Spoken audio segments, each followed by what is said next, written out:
Please welcome Peter Desain. Imagine suddenly you find yourself in your chair, completely paralyzed. You can hear, you can see me, you can smell, but you cannot perform any action anymore. You cannot talk, you cannot smile, you cannot even operate the push button. And you know this will not improve. How does that make you feel? Maybe you can still move an eye muscle. And that's exactly the situation Mr. Bobby finds himself in the movie The Diving Bell and the Butterfly. N-T-U-L-O. Luckily, there is an extremely kind and patient nurse who starts reading him the alphabet, letter by letter. Je veux. Qu'est-ce que vous voulez, Monsieur Bobby? E-S-A-R-I-N-T-U-L-O-M. M.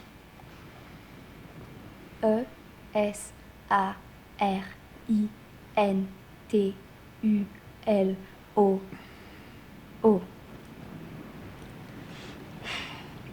E-S-A-R-I-N-T-U.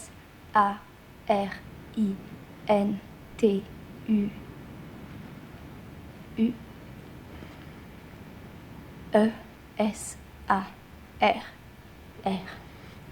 Mourir. Vous voulez mourir. And maybe you can imagine that you don't want to live on in such a situation as you are in now. Responding, acting, participating, all seems an essential quality of our human existence. And yet, research shows that patients in this situation rate their own quality of life higher than the family around them. The family sees an immobile face, not moving body, but inside you're completely alive.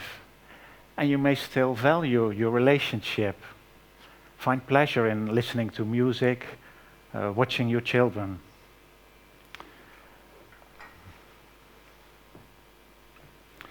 There are ideas that if you don't use certain cognitive functions anymore, they disappear. But Mr. Bobby is a strong evidence of the opposite. He finally dictates a book, and the book became the script of the movie. And here is another book of a locked-in patient telling the story from the inside. We need to find new ways, new methods of communication with these patients. They belong, and we want to include them in society. My name is Peter Desain. Together with a group of researchers, I work in Nijmegen in a neuroscience institute, and we are looking for methods to make it possible for these patients to communicate. And how is it possible to communicate without any movement? Because we need our muscles in our tongue when we speak, in our fingers when we type, and in our whole body when we express something non-verbally. These muscles are controlled by our brain, and there lies the keys to the solution. If the brain is still intact, it does all kinds of things, and if we can measure that, then maybe we can directly control a device with it. And these are methods to measure brain activity. Some are very bulky and cumbersome, like the top left scanner. It's even super cooled. You cannot put that as a patient bed. Some methods are invasive, they require surgery.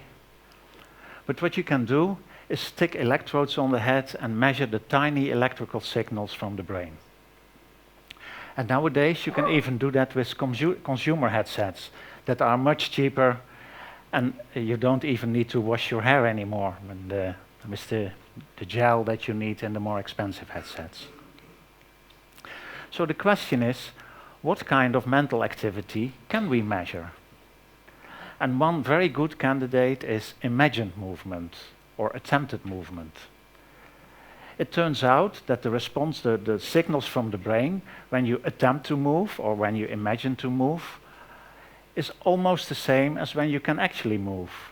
And we can detect that. And all the different parts of our body have a corresponding part of the brain that controls that, and it's mapped as some sort of homunculus across the brain, so we can even detect if you imagine moving your left hand or your right hand. The fact that imagining and actually moving is more or less the same for the brain is reflected in the fact that athletes and musicians can even practice by, in their mind, going through their routine, not performing any action. And the funny thing is that, to be honest, we can actually measure better when you're not moving or what part of your body is not moving, because neurons that aren't occupied controlling your body, they start to synchronize and oscillate, and that's a signal that's easy to pick up. And then you can control a device with it, a wheelchair or a computer to type on. But there are other possibilities. And this is a movie of a boy with a high spinal cord lesion. It's partial. He can still move his hand. He can pick the glass, but he doesn't have enough power to hold it, to grasp it firmly. Now he has such an EEG cap on, and the brain-computer interface detects if he imagines movement, and then directly the muscles in his arm that control his fingers are stimulated. So his own body becomes kind of the output device that you're controlling. This, of course, matters a lot for the quality of life towards independence. But we're still not there yet. It's an all-or-none device, so if he would pick up an egg, he would crush it. And he needs to imagine movement very lively, so it's still tiring to use.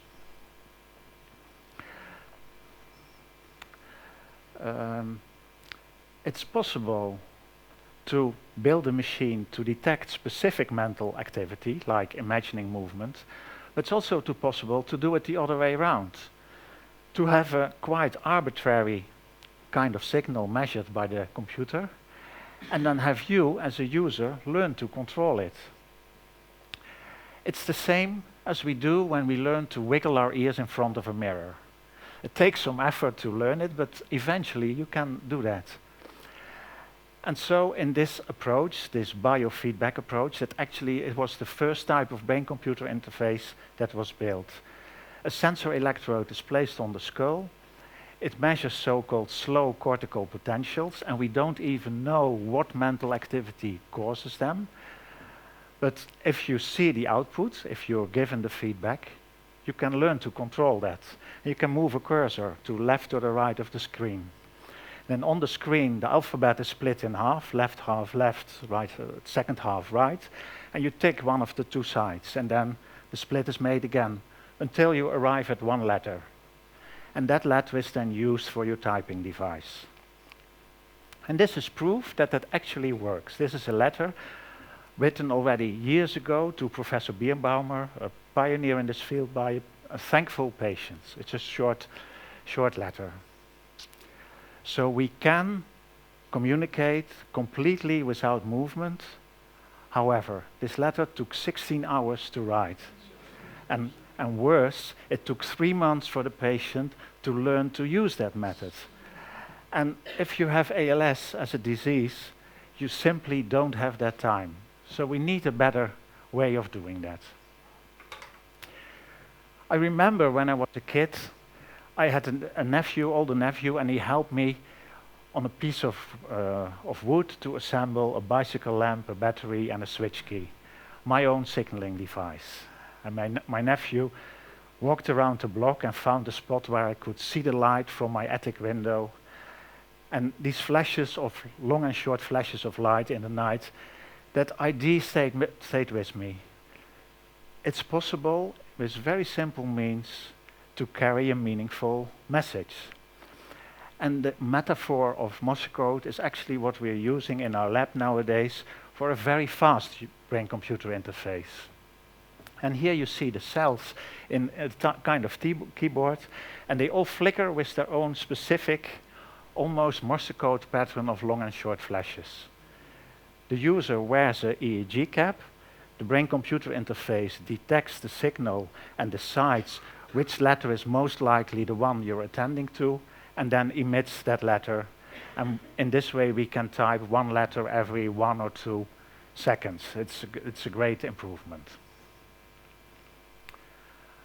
However, to make this method work, beforehand, I still need to ask the user to look at each letter for several minutes to collect the data and store that as your specific brainwave when you look at that specific letter. And we thought we could do better, so we built a model predicting the brainwaves for a specific sequence of flashes. And I will try to explain that, how the model works. So here you have a specific pattern that consists of short and long flashes. If you look at that, somehow there's a very complex brain signal as a result. But you can decompose that stimulus into the long and short flashes. And you can say each long and short flash has its own little brainwave response, or so we assume, and they all overlap, and we add them up together to predict the full complex brainwave. It's still a bit off, but we optimize those shapes to fit the best possible, and we can do this prediction quite well. And then we store the resulting brainwaves for later use with a new flash pattern, which we in turn decompose, and we use the stored brainwaves to predict the response without even measuring that. So we know the brain response to a pattern that we haven't even measured. And we do that with all the letters in the matrix, and we measure a new incoming signal, and we match those as templates, and we pick the letter where the signal that it comes from has the best match, and that's what we can emit every few seconds. So this works really well. It's reliable. It's fast. You don't need gel, but it's maybe not fast enough. And maybe you already thought, well, if typing is slow, maybe you need word completion, just like in your mobile phone. And of course, we add word completion, and it speeds up your communication by a factor of 2. But we take this to the extreme. You can also communicate with full sentences. So selecting from a multiple choice menu a complete sentence, and then it's your communication partner's turn to select a full sentence. And then the computer can pronounce the sentence. And you may think this chat by click method is very limited, and of course it is, but it's very nice to, with one button press, be able to express that you're in pain or that you want the television off. And it's exactly those everyday care dialogues that we write. We make these networks, they consist of a few thousands of sentences about daily care. And of course, you can fall back on the typing your full sentence if your option isn't there. We also wrote a much harder dialogue to write, namely one about intimacy, because not being able to touch anymore doesn't mean you don't want to be touched, and you need to communicate about that. We also made a dialogue about the end of life, because there's so many things to explain, discuss about fear, about medicine, about euthanasia, about do you still want to be put on artificial respiration when the time comes.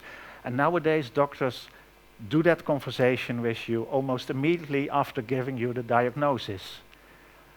And we know you change in your opinion in that process. So it's really important to be able to still communicate about these issues in a late stage. But how about we ask you what's your topic of choice, your most urgent communication need would be?